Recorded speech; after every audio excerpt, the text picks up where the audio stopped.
শ্রী ভারতী, দর্পণা, পূর্ণশ্রী, খান্না শুধু কয়েকটি নাম নয়, একটা সময়ের নাম, একটা শহরের নাম, একটা প্রজন্মের ভালোবাসার নাম।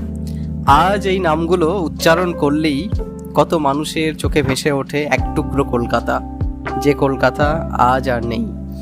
মনে পড়ে শুক্রবার বিকেল, নতুন ছবি মুক্তি পেয়েছে, টিকিট কাউন্টারের সামনে লম্বা লাইন, কারো হাতে 5 টাকার টিকিট, কেউ আবার ব্ল্যাকের টিকিট জোগাড় করার চেষ্টা করছে।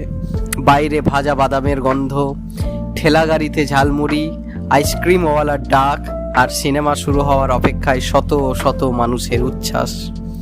সিনেমা হলের আলো নিভে যেত, ধীরে ধীরে পর্দা জুড়ে ফুটে উঠত সেন্সর বোর্ডের সনদ।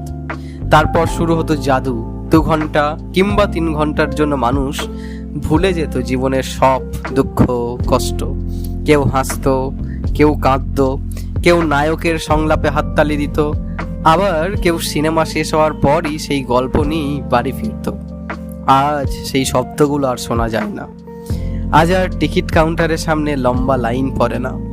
আজ আর নতুন বাংলা ছবি মুক্তি পেলে হাতিবাগানের রাস্তায় উৎসব নেমে আসে না। আজ আর সন্ধ্যা নামার সঙ্গে সঙ্গে একের পর এক সিনেমা হলের নিয়ন আলো জ্বলে ওঠে না। কারণ সময় বদলেছে, মাল্টিপ্লেক্স এসেছে, মোবাইল ফোন এসেছে, ওটিটি প্ল্যাটফর্ম এসেছে। প্রযুক্তি আমাদের অনেক কিছু দিয়েছে, কিন্তু সেই সঙ্গে অজান্তেই কেড়ে নিয়েছে একটা শহরের সম্মিলিত আনন্দ, একসঙ্গে সিনেমা দেখার সংস্কৃতি, আর অসংখ্য মানুষের জীবনের সবচেয়ে সুন্দর স্মৃতিগুলো।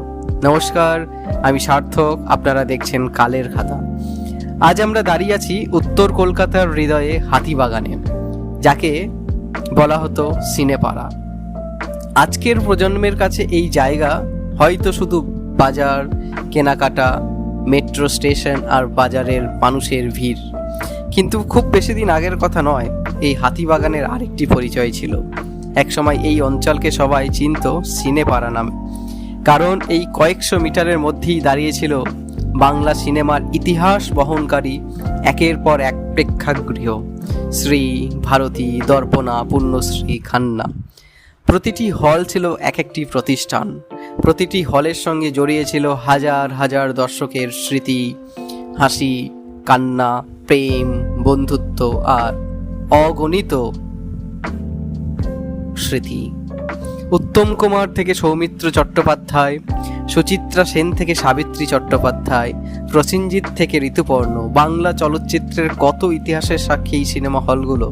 শুধু বাংলা নয়, হিন্দি ছবির উন্মাদনাও সমানভাবে ছড়িয়ে পড়তো এই রাস্তাগুলোতে। নতুন ছবি মুক্তি মানেই হাতিবাগান যেন একটা উৎসবের শহরে পরিণত হতো। কিন্তু আজ সেই হলগুলো অনেকেই আর নেই। কোথাও ঝুলছে তালা, কোথাও ভেঙে উঠেছে বহুতল, কোথাও তৈরি হয়েছে শোরুম, আবার কোথাও দাঁড়িয়ে আছে শুধু নিঃশব্দ ক্লান্ত সময়ের সাক্ষী হয়ে। আজকের এই ভিডিও কোনো পুরনো সিনেমা হলের তালিকা নয়, এটা উত্তর কলকাতার হারিয়ে যাওয়া সাংস্কৃতিক জীবনের গল্প। এটা এমন এক সময়ের গল্প যখন সিনেমা শুধু বিনোদন ছিল না, সিনেমা ছিল মানুষের মিলন, আবেগ, ভালোবাসা আর জীবনেরই এক অবিচ্ছেদ্য অংশ।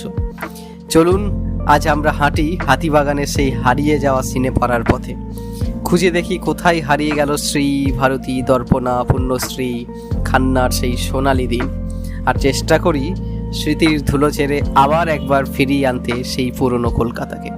নমস্কার, আপনারা শুনলেন কলকাতার হাতিবাগানের সিনেমা হলগুলোর ইতিহাস। যদি আপনাদের এই হলগুলো নিয়ে কোনো স্মৃতি থেকে থাকে অবশ্যই কমেন্টে জানান। আবারও ফিরে আসবো বাংলার হারিয়ে যেতে বসা ইতিহাসের কোনো অজানা অধ্যায় নিয়ে। ততদিন ভালো থাকুন, নিজের শহরকে ভালোবাসুন আর ইতিহাসকে বাঁচিয়ে রাখুন। ধন্যবাদ।